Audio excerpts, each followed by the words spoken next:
Louange aux cieux, aux mystères infinis, dans l'obscurité, une étoile guide et éclaire nos chemins. Que cette poésie transcende les frontières, portant un message mystique d'amour et de lumière. Que les échos de ces mots, comme une brise douce, apaisent les cœurs, inspirent la vertu et la noblesse. Louange aux saints, à Dieu, à la vie éternelle, dans chaque vers, une prière, une étincelle. Donc je passe en partie 2. Je m'excuse pour la fin de la première partie. Pour des raisons techniques, vous avez été privé d'une magnifique démonstration d'Ahidus.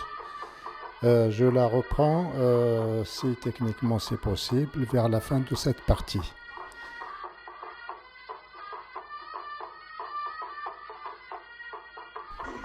Je précise qu'il s'agit de l'exposé de mon essai, les quatrains du Majdoub décodés, l'intelligence artificielle mise à l'épreuve dans l'univers de la narration de Sidi Abdelrahman Majdoub.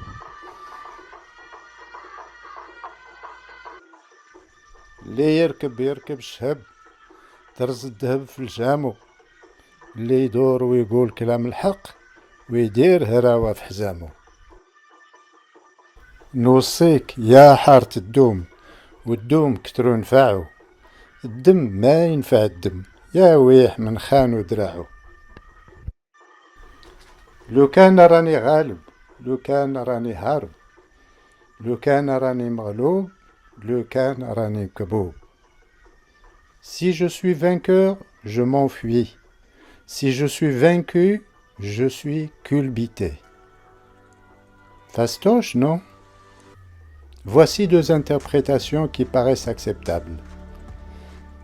Si je suis vainqueur dans la lutte avec mes sens, je fuis le monde. Si je suis vaincu dans cette lutte, je suis terrassé par les hommes. Une deuxième interprétation. Si je réussis dans mes entreprises, il me faut fuir pour éviter ceux qui, voulant profiter de ma fortune, viendraient m'importuner. Si au contraire je ne réussis pas, si je suis un vaincu dans la lutte pour la vie, je reste accroupi sur place. Je n'intéresse personne. Et voici trois courants de pensée. La quête de la vérité. Le quatrain peut exprimer la difficulté de trouver la vérité. Le vainqueur pourrait être celui qui croit avoir trouvé la vérité absolue, mais qui, par peur de se tromper, préfère se retirer du monde. Le vaincu serait celui qui a abandonné sa quête et s'est résigné à l'ignorance. La condition humaine. Le quatrain pourrait être une métaphore de la condition humaine, marquée par l'inconstance et la souffrance. Que l'on réussisse ou que l'on échoue, la vie est faite de défis et d'épreuves. Dans le domaine, plutôt dans une perspective plus spirituelle, le quatrain pourrait évoquer la notion d'union avec le divin. Le vainqueur pourrait être celui qui a atteint un état de perfection spirituelle et qui, par crainte de retomber dans le monde matériel, se retire. Le vaincu serait celui qui n'a pas encore atteint cet état et qui est donc soumis aux vicissitudes de la vie. En conclusion, ce quatrain est une invitation à la méditation sur la condition humaine, sur le sens à donner à sa vie et à son existence en général. Il nous rappelle que la vie est faite de contradictions et que le bonheur, comme les apparences, comme c'était dit dans le quatrain Shafonik Halmelf, ne sont pas toujours là où on les attend. Ce poème nous invite à une plus grande lucidité et à une meilleure connaissance de nous-mêmes.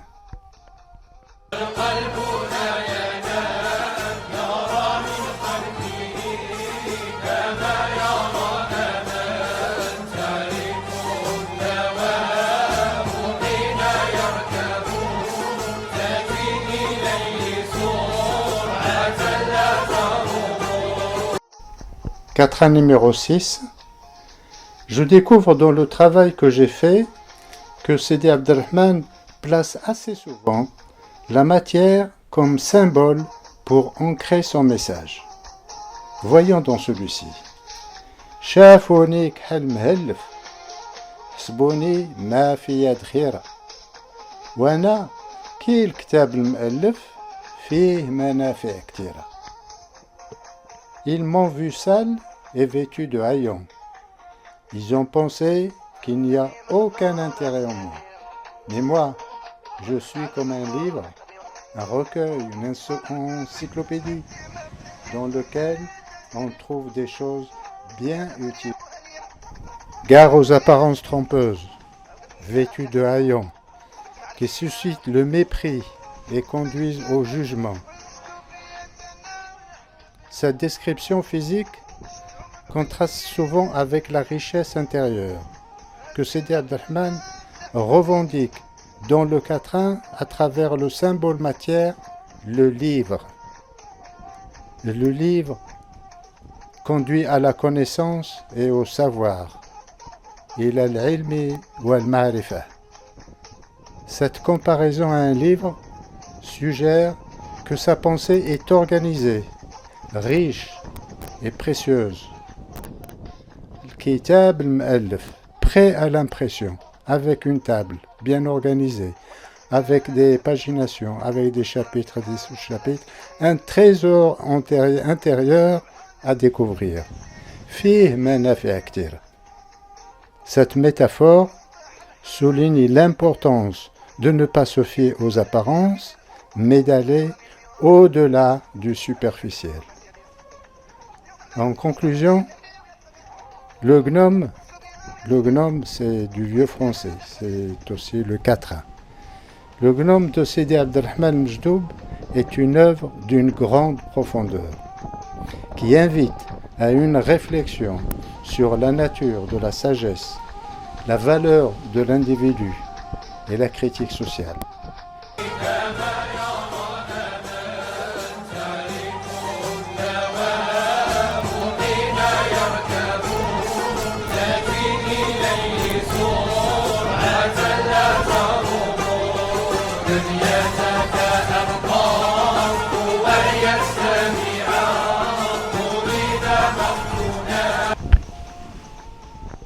Quatrain numéro 11, un très beau quatrain. أنميت وسميت وخفيت بعد رزانة واش كانوا نعامين نتسنى فيه السخانة. J'ai fermé les yeux et me suis tu. Je serais devenu lent après avoir été vif et vigilant. Est-ce que d'un foyer vieux de 2 ans, je peux espérer une chaleur? Décryptant. J'ai fermé les yeux et me suis tu. Cette image évoque une retraite spirituelle, un moment d'introspection où le sage se coupe du monde extérieur pour se concentrer sur sa propre intériorité. C'est un geste volontaire qui témoigne d'une enquête de la vérité en soi. Je serais devenu lent après avoir été vif et vigilant. Cette phrase suggère une évolution spirituelle. En se retirant du monde, le sage a ralenti le rythme de sa vie extérieure, mais il a, en contrepartie, approfondi sa compréhension intérieure. Est-ce que d'un foyer vieux de 2 ans, je peux espérer une chaleur. Cette métaphore est puissante. Le foyer, le canon, représente ici la connaissance, al-ma'rifa, et la sagesse, al-hikma. Un foyer vieux de 2 ans est certes capable de produire de la chaleur, mais celle-ci sera bien moindre qu'un foyer alimenté en continu régulièrement. Sidi Abdelrahman suggère ainsi que sa connaissance est encore limitée et qu'il a encore beaucoup de choses à apprendre.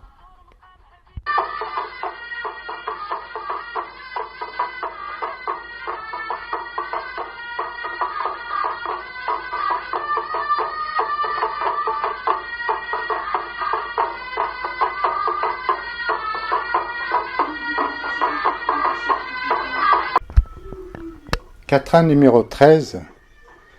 رميت حجرة في السما ورميت عيني معها شفت ما يهلكني إلا الكرش والمدلي معها. J'ai lancé une pierre en l'air, je l'ai suivie avec mon regard. J'ai vu que rien ne m'aiguillonnait si ce n'est le ventre et ce qui pend avec, le bas-ventre. Le geste de lancer une pierre en l'air est symbolique. Il représente l'acte de poser une question, de chercher une réponse, de s'interroger sur le sens de la vie. Le regard qui suit la pierre, en suivant des yeux la pierre, le sage cherche à comprendre les forces qui agissent sur elle, à saisir les lois qui régissent l'univers. Le ventre et ce qui va avec, ces 2 éléments évoquent les besoins primaires de l'être humain. En fait, c'était le ventre et ce qui pend avec. Ces 2 éléments sont la faim et le désir. Ils symbolisent les tentations qui nous éloignent de la voie spirituelle. En synthèse, le sage conclut que ces 2 éléments sont les principaux moteurs de nos actions et de nos souffrances. 95. حجيت 7 حجات وتبت 7 تبات رجيت نفسي نبقى لغيرها إلا بات. J'ai fait 7 pèlerinages et j'ai sollicité 7 pardons.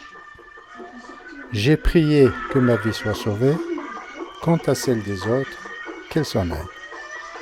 C'est bizarre, non? Ce qu'il faut savoir, Sidi Abdelrahman Mejdoub était un Mejdoub fou de Dieu. Il baignait dans la tradition soufie. Il était très influencé par ses maîtres, notamment Alis Nhaji, le disciple de Cheikh Zarruq. Il côtoyait les Bouhlal. Les Bouhlal est une fraction de Mejdoub contestataire du pouvoir à Fès, avec la fin de la dynastie Tassit, et du pouvoir à Aqsa al-Kbir, avec la montée des Saadiens, la dynastie qui prend la suite de Tassit. Les Mejdoub, en général, sont investis d'une grande liberté de parole qui leur permet de critiquer la société, le pouvoir, de dénoncer l'hypocrisie, y compris dans le domaine religieux, de poser des questions existentielles de manière crue et directe. Quelle interprétation à ce quatrain? Pensez-vous qu'il soit possible de faire l'aller-retour d'Aqsa al-Kbir à la Mecque 7 fois au XVIe siècle, où il n'y avait que le cheval et les pieds? On soulève ici des points très intéressants et pertinents concernant la vie et l'œuvre de Sidi Abdelrahman Mejdoub. Les légendes et les interprétations autour de sa figure ont souvent tendance à s'éloigner des réalités historiques et géographiques. Dans le vers 1 et le vers 2, les 7 pèlerinages et les 7 pardons, le chiffre 7 est souvent chargé de symbolisme dans diverses cultures. Chez les Juifs, on trouve les 7 plaies dans l'histoire de Moïse, ou encore leur fondement, 7e mois de l'année, Chitri. Chez les musulmans, on a une tartine. L'expression « Seba Samawat » est citée dans au moins 4 sourates. Souratul Mulk, la 67, Souratul Fasila, la 41, Souratul Talaq, la 65, et Souratul Nuh, la sourate 71. Ou encore les 7 Jamarat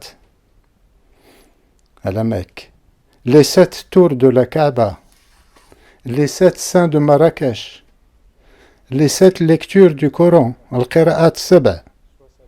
Chez les chrétiens, il y a encore une tartine. Les 7 plaies de notre Seigneur, les 7 dons de l'Esprit, les 7 dernières paroles du Christ, pardonner 77 fois, 7 fois, etc. J'ai prié que ma vie soit sauvée, exprime un attachement à la vie dans sa quête spirituelle, souvent privilégiée à la vie privée, à l'ego, quant à celle des autres, qu'elle s'en aille. À première vue, cette phrase est choquante. En réalité, c'est une critique de l'hypocrisie sociale, face à l'indifférence devant la souffrance des autres. C'est une expression de solitude du mystique. Le Mejdoub se sent souvent seul, isolé, incompris. La vie des autres pourrait signifier les attachements matériels et les préoccupations mondaines. Dans le contexte de vie de Sidi Abd al Mejdoub, ces 7 pèlerinages et ces 7 réconciliations pourraient symboliser les 7 étapes de la vie soufie. Chaque pèlerinage pourrait représenter une étape de la quête spirituelle, une épreuve à surmonter pour se rapprocher de Dieu. Les 7 réconciliations pourraient symboliser des moments de renouveau spirituel qui suivent chaque épreuve. Les 7 péchés capitaux. Les 7 pèlerinages pourraient être une métaphore de la lutte contre les 7 péchés capitaux, tandis que les réconciliations symboliseraient le pardon divin obtenu après chaque épreuve. Les 7 vallées de la connaissance soufie. Selon Ibn Arabi, philosophe du XIIe siècle, la connaissance soufie traverse 7 vallées. Les pèlerinages et les réconciliations pourraient représenter le passage successif de Sidi Abd al-Mejdoub à travers les différentes vallées. D'après la tradition soufie, un aspirant à la perfection spirituelle rencontre généralement les épreuves suivantes. 1. La lutte contre l'ego. Le soufi doit vaincre son ego pour se soumettre entièrement à la volonté divine. 2. La patience. Il doit faire preuve d'une grande patience face aux épreuves et aux difficultés de la vie. 3. L'humilité. Il doit reconnaître sa propre faiblesse et sa dépendance envers Dieu. 4. Le détachement des biens matériels. Le soufi doit se détacher des biens matériels pour se concentrer sur la recherche de la vérité spirituelle. 5. La solitude. Il peut être amené à vivre dans la solitude pour approfondir sa relation avec Dieu. 6. Les doutes. Le soufi peut être confronté à des doutes sur la réalité de sa propre expérience spirituelle.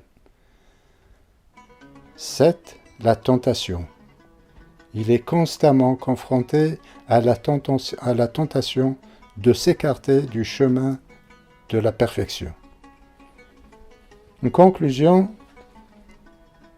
l'affirmation de Sidi Abdelrahman d'avoir effectué 7 pèlerinages et 7 réconciliations est une invitation à une lecture symbolique de son parcours spirituel. Bien que des détails précis sur les 7 épreuves restent à élucider, cette image puissante nous rappelle l'universalité de la quête spirituelle et les défis que tout chercheur de vérité doit affronter.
سبحان ربك رب العزة عما يصفون وسلام على المرسلين والحمد لله رب العالمين.